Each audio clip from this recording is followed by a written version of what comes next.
더불어민주당 대선 예비경선 결과 이재명, 이낙연, 정세균, 추미애, 박용진, 김두관 후보로 후보가 압축되었는데요.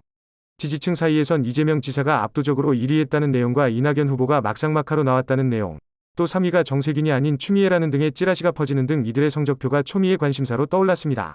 한편 최종 후보는 여론조사가 아닌 선거인단 투표를 통해 선출되는데 후보마다 선거인단 모집에 사활을 걸고 있는 만큼 광복절 1차 투표가 최대 승부처가 될 것으로 보입니다.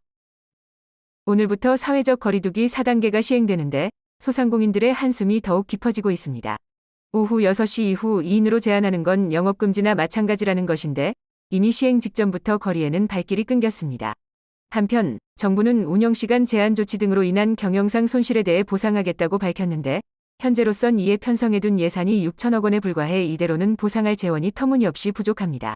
이에 전반적인 추경안 손질이 필요하다는 지적이 나오고 있습니다.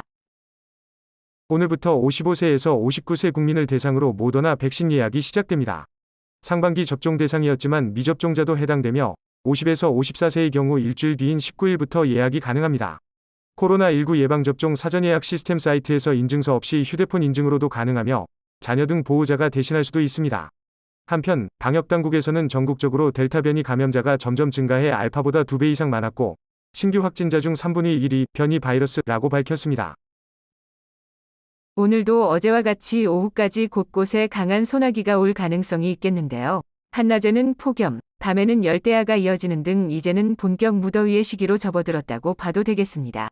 한낮엔 서울 32도, 대구는 35도까지 치솟는 등 데프리카가 다시 돌아왔다는 말도 벌써 나오고 있습니다. 당분간 한낮 기온은 33도 안팎까지 오를 것으로 보입니다. 모텔 예약으로 유명했던 야놀자가 손정혜 회장이 수장으로 있는 소프트뱅크로부터 무려 1조 원을 투자받을 것으로 알려졌습니다.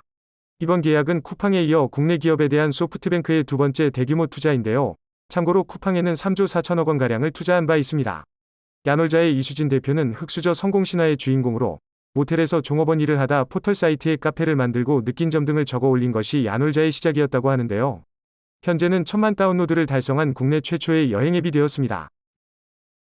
미국에서 최근 감염된 코로나 신규 확진자의 거의 전부가 백신을 맞지 않은 이들인 것으로 확인됐습니다. 무려 99.7%라고 하는데 이들 중 절반 이상은 델타 변이 바이러스에 감염된 것으로 나타났습니다. 현재 미국인의 절반 이상인 55%가 코로나 백신을 최소 1회 이상 접종했는데요. 최근 프랑스 연구소에서 나온 논문에 의하면 화이자나 아스트라제네카 등 백신을 2차례 접종 완료 시 변이 바이러스에도 95%의 효과를 발휘한다고 알려진 바 있습니다. 그럼 오늘도 좋은 하루 보내세요.